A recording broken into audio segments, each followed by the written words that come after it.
परेशान रहने लगे और आत्मदेव जी ने विचार किया कि ऐसे तो जीवन नरक बन जाएगा। बेचारे आत्मदेव जी भी परेशान रहने लगे, माता को भी परेशान करने लगा, धुंधली को भी।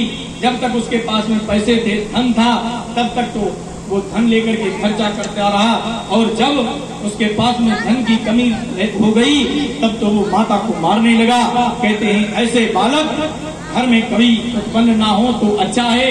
आज वो बालक अपनी माता को लातों से, पैरों से, घुसों से मार रहा है, और लोग देखते हैं तो कहने लगे कि इससे तो अच्छा ये पांजी ही थी तो ज्यादा अच्छा था।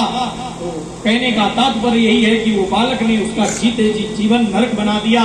आज शौनकादिक ऋषिश्वर कहने लगे कि हे भक्ति, हमने तुम्हें जो कथा श्रवण कराई है उसमें कोई ऐसा ये जीवन की सच्चाई है कि जिसके संतान होती है वो भी कष्ट में है, और जिसके संतान नहीं है वो भी कष्ट में है। इसलिए प्रारब्ध से जो जीवन में कष्ट प्राप्त होता है वो आपको भोगना ही पड़ता है। इसलिए मोह माया में फंस करके ऐसा कार्य ना करें कि अपने जीवन में अपनी संतान के लिए अपने जीवन अपना नरक बना लें। ऐसा करना भी उचित नहीं है। बोलिए गोविंद भगवान की। ये कथा हमें जीवन को जीना सिखाती है कि हमें किस प्रकार से जीवन जीना है, कैसे इस माया से दूर रहना है। तो कहने का तात्पर्य है आज उसका जीना दूभर हो गया। अब तो विचार करने लगी माता कि हम क्या करें क्या ना करें। विचार करने के कारण एक दिन रात में जब बुद्धि ज्यादा खराब हो गई, उसने अपनी माता को पैरों से लातों से मारा और कहा कि बता तेरा धन कहाँ छिपा रखा है तूने। अब उसके पास में जब धन रहा नहीं तो बेचारी कहाँ तक दे। वैसे माता का हृदय बड़ा ही द्रवित होता है, क्योंकि पुत्र कपुत्र हो सकता है लेकिन माता कुमाता कभी नहीं होती। माता कैसी भी हो उसके हृदय में अपने बच्चे के लिए सदैव ममता रहती है। चाहे पुत्र कितना भी गलत हो, लेकिन कहते हैं कि जीवन सार्थक तभी होता है। पुत्रवती जुवती जग सोई, रघुपति भगति जात सुत हुई। बोले वही स्त्री पुत्रवती के समान है जो जिसका पुत्र कहना चाहिए भगवत भक्त है, भगवान के चरणों में ध्यान लगाने वाला है, अच्छे कर्मों को करने वाला है, माता पिता को सुख देने वाला है। ऐसा पुत्र अगर घर में होता है तभी वो घर स्वर्ग के समान बन पाता है। आज धुंधकारी ने माता को मारा, बेचारी माता बड़ी परेशान हो गई। धुंधली वहाँ से निकली और पास में एक कुआं था, उसमें उसके पास में पहुंची। सोचा बेचारा कुछ बुद्धि विवेक ने काम नहीं दिया, बेचारी उसमें कूद करके और उन्होंने अपने प्राणों का प्राणांत कर लिया। बोले गोविंद भगवान की। तो ऐसे पुत्र से बेचारी जिन्होंने अपने जीवन ही नरक बना लिया, अब तो जो कुछ समय के बाद जब वो खत्म हो गया, जब वो संसार से माता पिता हो गई, अब तो एक दिन की बात है, वो 5 वैश्याओं को घर में लेकर के आ गया। जब कोई रोकने टोकने वाला रहा नहीं, भाई भी जंगल की ओर प्रस्थान हो गया, पिताजी भी चले गए घर से निकल करके, अब तो वो अकेला हो गया और विचार किया कि अब तो कोई रोकने वाला नहीं है। 5 वैश्याएं लेकर के अपने घर में उसने रख ली। अब तो खुलेआम जैसा चाहता था वैसा करने लगा। बुद्धि भ्रष्ट पहले से ही थी। अब तो वो 5 वैश्याएं जब तक उसके पास में पैसा था तब तक रही। एक दिन उन्होंने विचार किया कि अब इसके पास पैसा तो रहा नहीं, क्योंकि जिसको वैश्या की आदत पड़ गई उसका तो जीवन कभी कोई सुधारने वाला नहीं है। चाहे भगवान स्वयं उतर आए तो भले ही उसका जीवन स्वर्ग बन जाए, नहीं तो उसका जीवन नरक से बचाने वाला कोई नहीं है। जिसे एक वैश्या लग जाती है उसका तो जीवन आराम हो जाता है, और यहाँ तो उसको 5 वैश्याएं लेकर के आया। आज उसने अपने पास में जो जमीन जो घर था वो भी सब बिक गया, और उसके बाद अब तो वो बहुत मन में विचार करने लगा।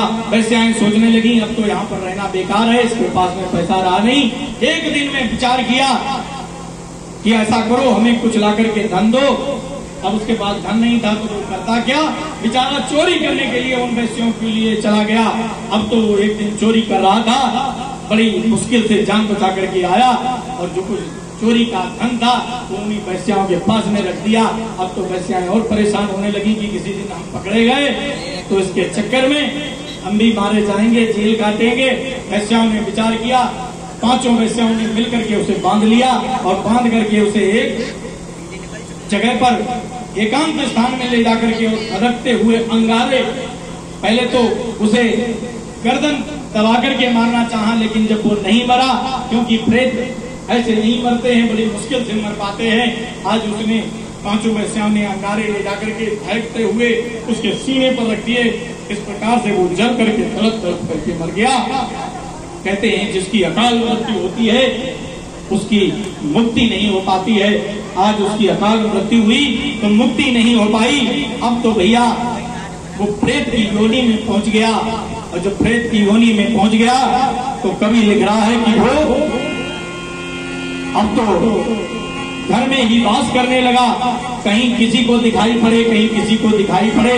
उसकी आत्मा जब शांत नहीं हुई, कुछ समय के बाद उनके भाई गोकर्ण जी ने जैसे ही सुना कि हमारा भाई संसार से चला गया है, तो कहते हैं कि कैसा भी भाई हो, लेकिन अगर मालूम पड़ जाता है तो बड़ा ही कष्ट होता है, बड़ा ही बुरा लगता है। आज जैसे ही गोकर्ण जी को पता लगा तो गोकर्ण जी की आंखों में आंसू आ गए। विचार करने लगे कि हमारा भाई जैसा भी था तो हमारा भाई। तो गोकर्ण जी विचार करते हैं, आज वहीं पर सोचने लगे कि जैसा भी था मेरा भाई था। विचार किया गोकर्ण जी ने कि पापी तो था लेकिन था हमारा भाई। जैसा भी था मेरा भाई था, क्यों रूठ गया मुझसे भैया। जैसा भी था मेरा भाई था, रूठ गया मुझसे भैया। जैसा भी था मेरा भाई था, क्यों रूठ गया मुझसे भैया। मेरा भाई था, रूठ गया मुझसे भैया। जीवन की लीला खत्म हुई, जीवन की लीला खत्म हुई, अब मेरा हाल करो भैया। जीवन की लीला खत्म हुई, अब मेरा हाल करो भैया। जीवन की लीला खत्म हुई, अब मेरा हाल करो भैया। जीवन की लीला खत्म हुई, अब मेरा हाल करो भैया। गोकर्ण जी की आंखों में अश्रु आ गए। बोले जैसा भी था हमारा भाई था, आज वो संसार से चला गया। जैसे ही गोकर्ण जी ने सुना, गोकर्ण जी आकर के अपने घर में देखा, बड़े ही परेशान हो गए। अपने भाई का क्रियाकर्म करने के लिए गोकर्ण जी आए, और गोकर्ण जी ने जब क्रियाकर्म किया, करने के पश्चात घर में रहे। एक दिन रात्रि की बात है, बेचारे सो रहे थे, अचानक ही आंख खुली तो देखा कि एक बड़ा भारी प्रेत सामने खड़ा हुआ है, और हाथ जोड़ करके कहने लगा कि हे भैया। जैसे ही गोकर्ण जी ने देखा ये विकराल राक्षस कहाँ से आ गया है, कहने लगे तुम कौन हो, क्योंकि भगवत भक्त थे, डरते नहीं थे, परमात्मा की शरणों में रहते थे, चरणों में रहते थे। कहने लगे कि तुम कौन हो।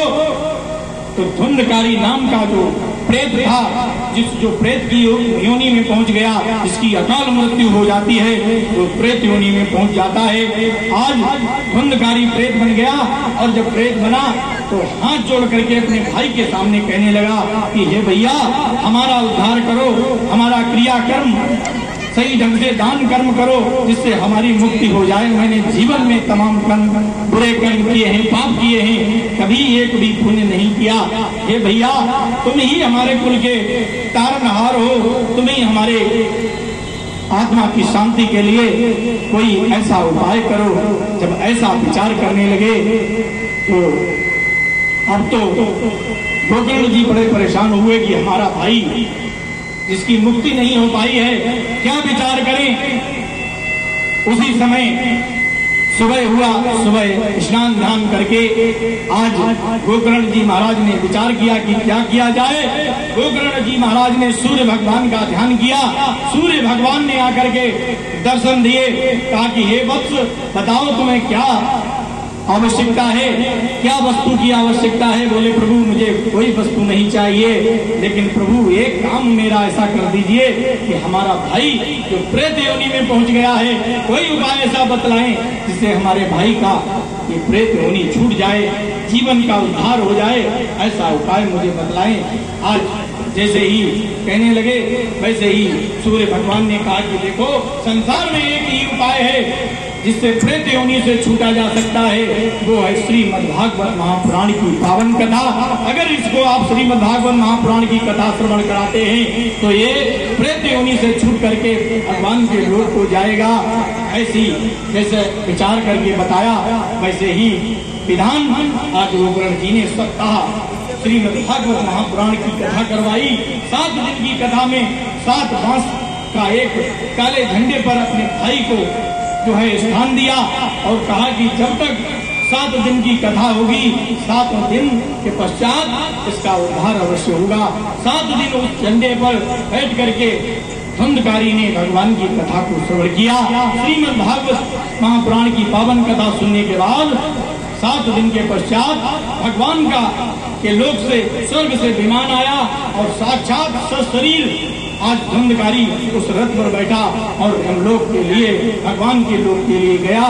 कहते हैं कि तात्पर्य यही है कि भगवान की कथा जो भी श्रवण करता है, भक्ति भाव से बड़ी श्रद्धा से जो श्रवण करता है, उसके सभी पाप नष्ट होते हैं। आज धुंधकारी रथ में बैठ करके भगवान के लोक को गया। भगवान की कथा श्रवण करने के बाद तो कहते हैं कि भगवान की कथा कलयुग में बहुत फल देने वाली कथा है और सबसे जल्दी भगवान अगर प्रसन्न होते हैं तो कलयुग में प्रसन्न होते हैं। सतयुग में हजारों वर्षों तक दैत्य और देवता तपस्या करते थे, तब कहीं भगवान का दर्शन और वरदान की प्राप्ति होती है। अब कलयुग में तो बड़ा सरल उपाय है। गोस्वामी जी तुलसीदास जी कहते हैं क्या कि कलयुग के बलराम कलयुग के बलराम कलयुग के बलराम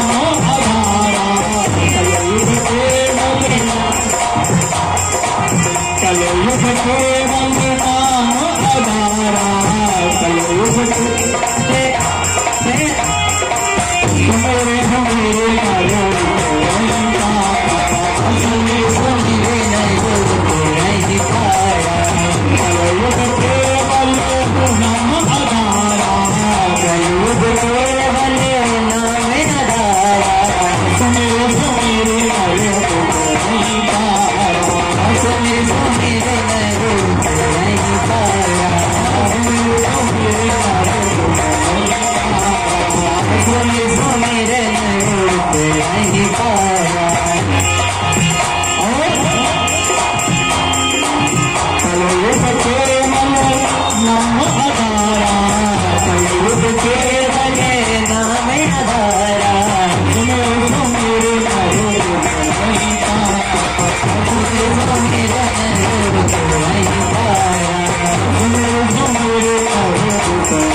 से पापियों के कल्याण हो गए। तो कहते हैं कि कलयुग में सबसे ज्यादा सरल उपाय है भगवान की भक्ति का और भगवान को प्राप्त करने का इससे सच्चा उपाय, इससे सरल उपाय किसी युग में नहीं है। इसलिए सभी भक्त मिलकर के प्रभु नाम का संकीर्तन करते हुए आगे की कथा में प्रवेश करेंगे और राधे राधे सभी भक्त नाम जपते हुए प्रभु नाम का संकीर्तन करेंगे और यही कहेंगे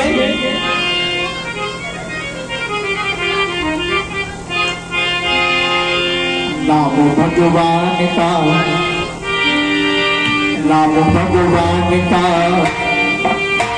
जो दिल से लिया करते हैं, उन्हीं भक्तों को प्रभु पार किया करते हैं। नाम भगवान का जो दिल से लिया करते हैं, उन्हीं भक्तों को प्रभु पार किया करते हैं। नाम भगवान दिया करते हैं, उन सर्वभक्तों को उपकार किया करते हैं। भगवान का जो देश लिया करते हैं, भगवान का जो देश लिया करते हैं, उन्हीं भक्तों को उपकार किया करते हैं, उन्हीं भक्तों को उपकार किया करते हैं, उन्हीं भक्तों को उपकार किया करते हैं, उन्हीं भक्तों को उपकार किया करते हैं। भगवान का जो देश लिया करते हैं, भगवान का जो देश लिया करते हैं, उन्हीं भक्तों को उपकार किया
करते हैं, उन्हीं भक्तों को उपकार किया करते हैं, उन्हीं भक्तों को उपकार किया करते हैं, उन्हीं भक्तों को उपकार किया करते हैं।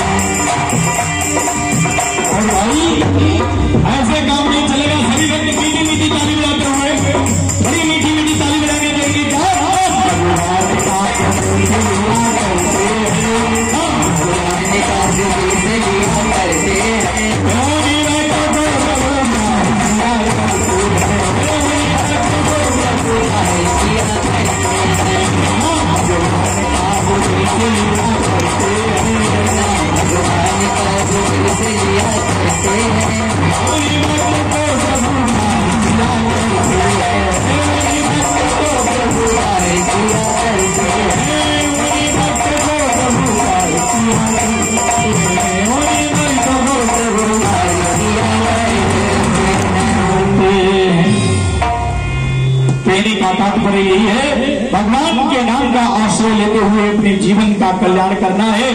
आज धंधकारी जैसा प्रेत भगवान की पावन कथा को श्रवण करके भगवान के लोक को चला गया, तो कहने का यही तात्पर्य है कि भगवान की भक्ति में सदैव तत्पर रहना चाहिए।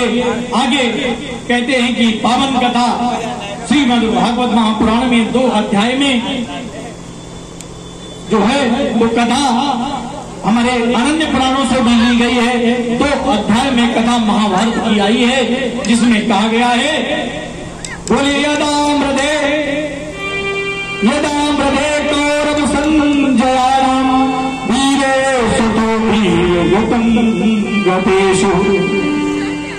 यदाम्रदे कौरव संजयानाम सथो वीर गतिम गतेषु, श्रीमद् भागवत महापुराण का श्लोक है। बोले कथा उस समय की है जब सभी योद्धा, सभी वीर, जिनमें कुछ वीर शेष बचे थे, बाकी सभी वीर गति को प्राप्त हो चुके थे। क्योंकि श्रीमद् भागवत महापुराण में 18 पुराणों का सम्मिश्रण है, कहीं विस्तार से है, कहीं सूक्ष्म से है। तो 2 अध्याय में महाभारत की पावन कथा श्रीमद् भागवत महापुराण में आई है। महाभारत की।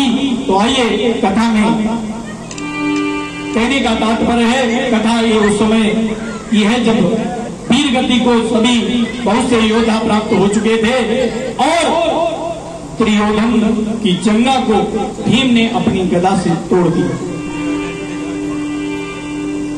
भीम ने गदा से जब दुर्योधन की जंगा तोड़ दी, अब तो दुर्योधन चलने फिरने में भी असमर्थ हो गया और दुर्योधन जाकर के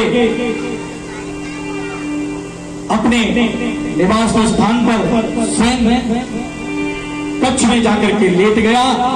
विचार करने लगा कि हमारे पास नहीं जो कुछ राजपाट है उसका क्या करेंगे जब हमारे शरीर में ही सामर्थ्य नहीं है।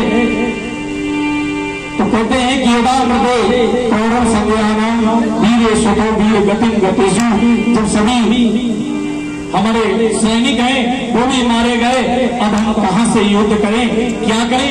विचार कर रहा था उसी समय अश्वत्थामा जो उसका मित्र था,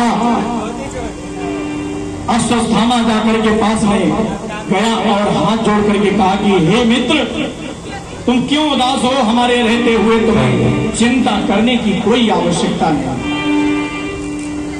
यूं तो महाभारत की कथा ऐसी कथा है जो 18-18 दिन तक चलती है, फिर भी विश्राम नहीं होता है। इतनी बड़ी श्रीमद् महाभारत की पावन कथा है, क्योंकि 2 अध्याय में संक्षिप्त रूप से श्रीमद् भागवत महापुराण में कथा आई है, क्योंकि 18 पुराणों का सम्मिश्रण है, सूक्ष्म रूप से सभी कथाओं का सम्मिश्रण है।